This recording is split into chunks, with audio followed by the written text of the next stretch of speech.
This was the plea of Juno. All the sons of heaven murmured their assent to her or else to Venus, even as a tempest first sighs, when trapped within the forest, rustle and struggle back and forth with muffled roar that warns seafarers of high winds to come. Then the all-able Father, as chief lord of everything, speaks out, and with his words the high home of the gods is hushed. The earth is made to tremble down to its deep base. Steep air is silent and the west winds still. The deep seas stay their waters and they rest. Then listen, set these words fast in your minds. Since Teucrian and Latin cannot join in treaty, and your quarrel cannot find an end, I shall allow no difference between the Trojans and Rutulians.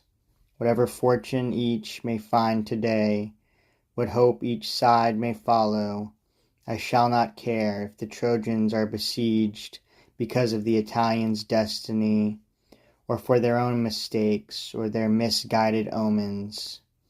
Nor shall I be of help to the Rutulians. What each man does will shape his trial and fortune. For Jupiter is king of all alike. The fates will find their way. He sealed his word. He nodded by his Stygian brothers' rivers, by banks that flood with pitch and dark whirlpools, and shook all of Olympus with his nod. The speeches now were ended. Jupiter rose from his golden throne, and heaven's sons, surrounding him, escort him to his threshold. Meanwhile, at all the gates, the Latins strive to cut the Trojans down, to gird the walls with flame. The men Aeneas leads are still trapped inside their stockade, without escape. Aimless and sad, they stand upon the towers and man the ramparts in a meager ring. And Asius, the son of Imbrasus, the pair who bear Assaracus' own name, Thametes, son of Hicetaon, and both Castor and old Thymbrus, these are foremost. Beside them stand Sarpedon's brothers, Clarus and Themon, who have come from hilly Lycia, and he who strains with all his body carries a massive rock, huge fragment of a mountain, is Acmon of Lyrnessus, just as huge as his father Clytius or his brother Menestheus. And some try defense with lances, and some with stones, and some cast firebrands or fit bowstrings with arrows.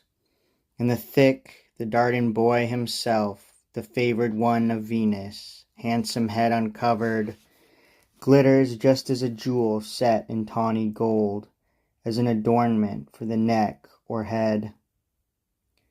Or gleaming ivory inlaid with skill in boxwood, or Oretian terebinth. His milk-white neck receives his flowing hair, encircled by a clasp of pliant gold. And Ismarus, you too were seen by your great-hearted tribesmen from Maeonia, where rich wheat fields are tilled by men, and then bathed by the golden flood of the Pactolus. Son of a noble house, you took your aim to wound, anointing shafts of reed with poison. And Menestheus too was there, whom yesterday's triumph, his thrusting Turnus from the high ramparts, exults in glory. Capys too, whose name is now a city in Campania. And so they fought a stubborn, cruel fight. Meanwhile Aeneas cut the waves at midnight, for when he left Evander he had entered the Tuscan camp, and there approached King Tarchon. He tells the king his name and race, declares what help he needs, what help he brings the Tuscans, informing him of what Mezentius would muster, and of Turnus' violence, and of what faith to put in human things, and with his warnings mingles in entreaties. No time is lost. King Tarchon joins his forces. their pact is made.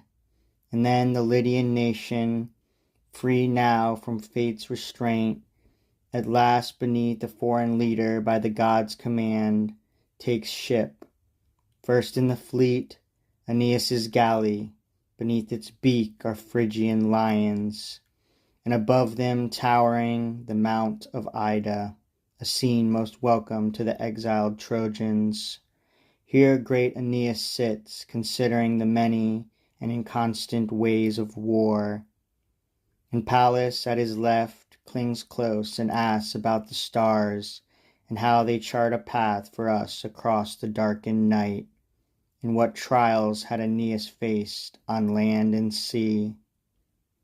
Now open Helicon, you goddesses, and while they sail, awake your song, and tell what forces from the Tuscan shores are with Aeneas, man the ships, and ride the sea.